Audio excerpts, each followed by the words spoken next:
Hello and welcome to Brant Poetry Corner. I'm Matthew Brant. Today, Rachel and I bottled 15 bottles of French Merlot wine, which will be used later this year in tribute to my three great uncles who fought in France in World War I. So with that in mind, I found yet another World War I poem, this time from an author from whom we have not yet heard. The author's name is John Wickersham, and the poem is "The Raindrops on Your Old Tin Hat." The mist hangs low and quiet on a ragged line of hills. There's a whispering of wind across the flat. You'd be feeling kind of lonesome if it wasn't for one thing: the patter of the raindrops on your old tin hat. And you just can't help but figuring, sitting there alone, about this war and heroes stuff and that, and you wonder if they haven't sort of got things twisted up while the rain keeps up its patter on your old tin hat.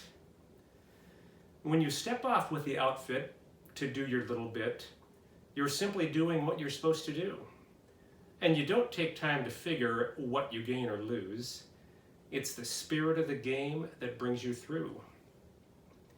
But back home, she's waiting, writing cheerful little notes, and every night she offers up a prayer and just keeps on hoping that her soldier boy is safe, the mother of the boy who's over there.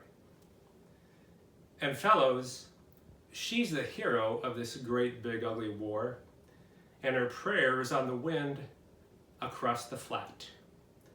And don't you reckon it's her tears and not the rain that keeps up the patter on your old tin hat?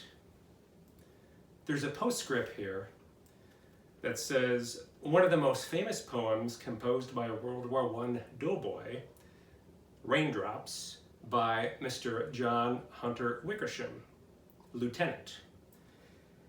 It was written the night before the Somme-Mayel offensive.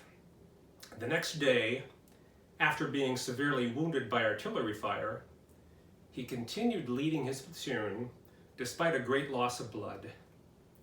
He eventually died on the battlefield, receiving the Medal of Honor for his leadership posthumously. His poem first appeared in Captain Billy's Whiz-Bang, and that poem was "The Raindrops on Your Old Tin Hat" by Lieutenant John Hunter Wickersham.